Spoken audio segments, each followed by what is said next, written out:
Evening ஆனாவே ஒரு tea காஃபிக்கு வந்து ஸ்நாக்ஸ் சாப்பிடணும் போல் இருக்கும். அதுக்கு தான் வந்து இன்றைக்கி ராகி பக்கோடா செய்யலான்னு இருக்கிறேங்க. ஒரு கப் ராகி மாவு, முருங்கைக்கீரை எடுத்துக்கலாம், வெங்காயம் ஒரு கப்பு, இஞ்சிங்க நல்லா பொடியாக நறுக்கிக்குங்க, 2 பச்சை மிளகா கட் பண்ணி வச்சுக்க குட்டி குட்டியாக, இதில் வந்து ஒரு சின்ன கப்பில் அது போட்டுக்கலாம், பொடியாக நறுக்கி வச்சுருக்கிறேன். கருகாப்பில்லுங்க அதுக்கு, சீரகம் 1 டீஸ்பூன் போட்டுக்கலாங்க. இப்படி கையில் கொஞ்சம் இப்படி தேய்ச்சி இப்படி போட்டிங்கன்னா மணமாக இருக்கும். அதுக்கு தேவையான உப்பு கொஞ்சம் போட்டுக்கலாம்.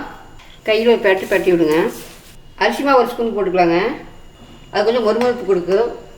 கொஞ்சம் சிறிதளவு பொட்டுக்கடலை போட்டுக்கலாம். கொஞ்சமாக தண்ணி தெளிச்சிக்கலாம்.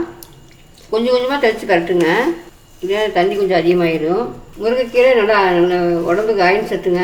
கேழ்வரகுலையும் அயன் நல்லா இருக்குது பாருங்கள். இப்படி பொழுன்னு தட்டிக்கோணும், ரொம்ப தண்ணி ஊற்றக்கூடாதுங்க. காய்கறி எண்ணெயே கொஞ்சம் ஒரு கரண்டி ஊற்றிக்கலாங்க, சுடெண்ணெய் நல்லா பொறுன்னு கிடைக்கும். எண்ணெய் காஞ்சிச்சு, போடலாம். இப்படி போடுங்க, மெதுவாக போடுங்க, அப்படியே கொஞ்சம் கொஞ்சமாக. ஒரு கொஞ்சம் 2 நிமிஷம் வேகட்டுங்க. 2 நிமிஷம் வந்துச்சுங்க, திருப்பிக்கலாம்.